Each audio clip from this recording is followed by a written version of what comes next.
CEO, Margarita Chapman-Rodriguez. How are you today, Margarita? I'm excellent. And yourself? I'm doing great. Thank you for coming back. You were here a few weeks ago with a group of queens promoting Nuestra Tu Corona. Now you're back to talk about your book. Now in the background I have just the two of us playing over Washington Jr. Bill Winters, because I read your book. I couldn't finish it because I kept crying. But it's a love story, and it's a beautiful book. Why did you and Eric decide to write this book? For many reasons. I needed Eric to share his journey through his eyes and what he was feeling. He wanted to write it to allow people to learn that when a family or friend is going through a crisis, to be there. Just be there for them, because it is to travel that road alone without the people who love you, it's devastating on top of the disease that was devastating. So it wasn't to put anyone out, it was more to teach people going forward that it's not about what you're feeling at the moment, it's about being present in someone else's journey when they need it. Now, we had Melanie Douglas on the show talking about cancer last week. I used the term cancer survivor. She termed it and used cancer thriver. And I noticed kind of the same spirit in your book, where even though Eric transitioned, that wasn't considered a defeat. You all considered it a victory. What gives you that perspective? Because Eric, 50% of any cure is a positive attitude. And Eric lived his mantra, which was every morning he would whisper, I awake full of hope, I will live in faith, and I believe in miracles. After he thanked God for giving him another day. So he lived that mantra. So when he was given the diagnosis, anyone would have taken it as a death sentence. Well, he turned it into an invitation to life. So he lived, as you see in the book, there's a lot spoken about God and his faith, and you can't be defeated. You have to say, okay, I lost, but Eric didn't feel like he lost. He felt that he lived every day as a new day, as a new opportunity to add smiles to other people's lives. And he motivated everyone who came to visit him and inspired many. Yeah. Awesome. Now, I noticed as I was reading, of course, I was kind of thinking we're going to get right into ALS, like Lou Gehrig's disease, on chapter 1, like what is it? And I noticed you went like 4 chapters describing the man and his life and his skills, and then your lives together. I think it's like chapter 5 or 6 before you actually even get into the ALS. Was that by design? Well, it was life. ALS barged into our house uninvited and tried to keep us hostage. But no, we welcomed it and had it live on our terms. It didn't stop us from being who we were. We argued, fussed, and laughed every day.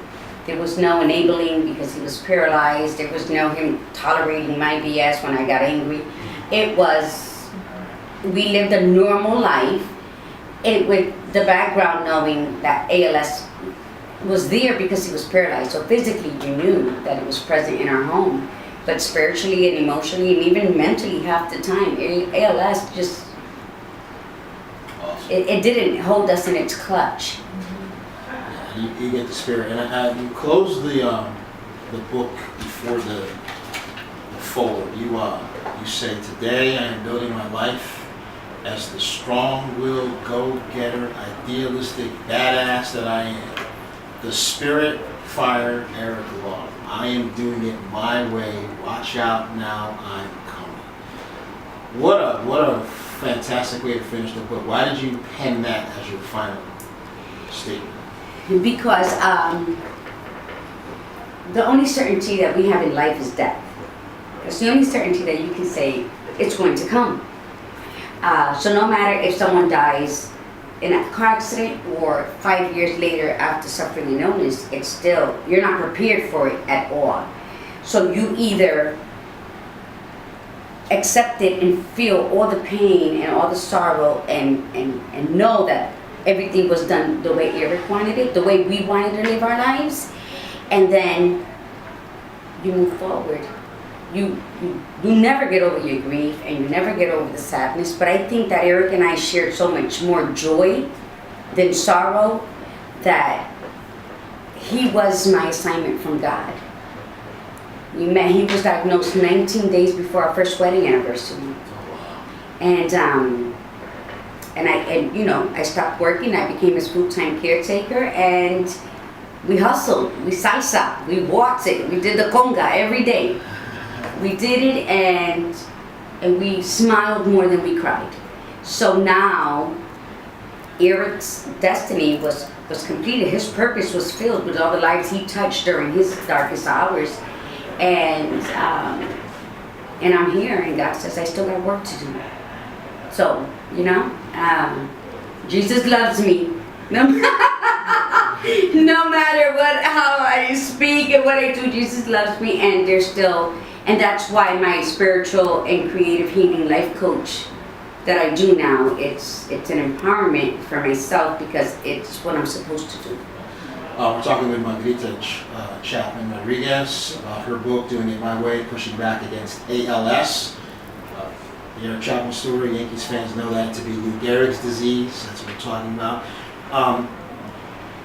Cricket's Whisper was kind of born from this experience, wasn't it? Tell us about that.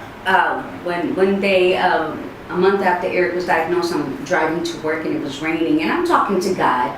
And I said, God, I know it's going to come a time where I can't work anymore, so with all the talent you've given me, I'm going to need one so that we can live off of when I'm home taking care of Eric.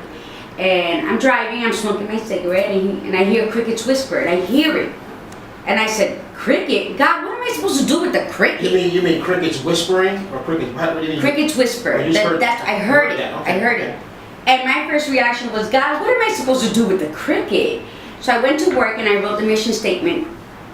And I've never changed a word in the mission statement. And it's about silencing the noise that we carry with us, that we're always having in our head. It's always to silence that noise and listen to the voice of God, because He will always guide us. And it's for the women to take time out. We're always busy doing something, and we forget to take time out for ourselves and heal ourselves and love ourselves and understand ourselves in the chaos that's around us.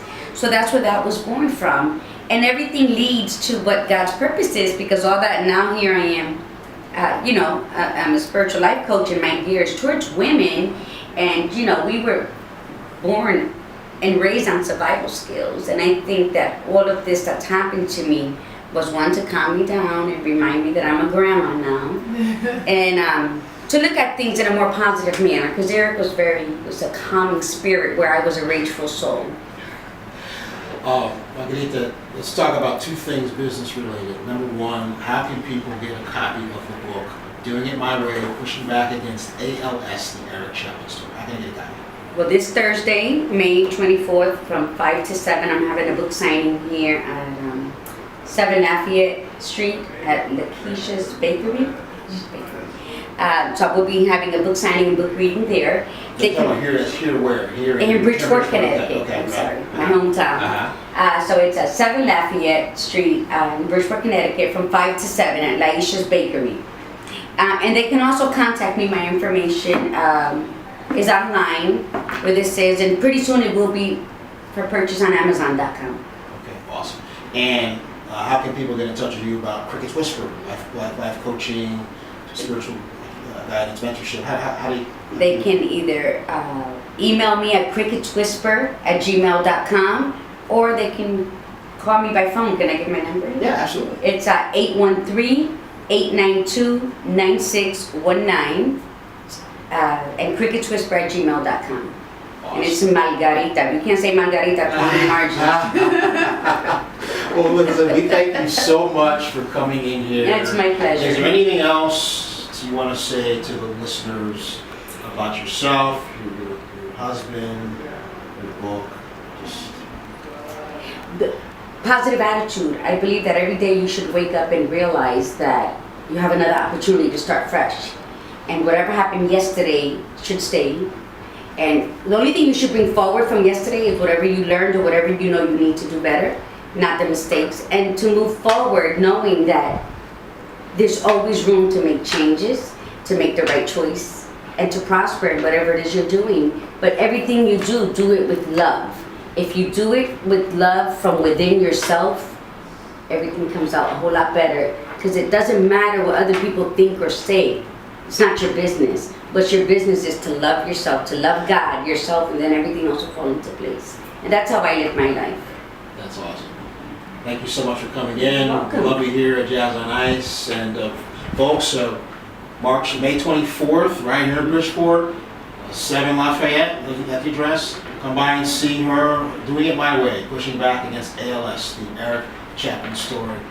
For the Facebook and YouTube people, here you go. Picture of the book. Come on down.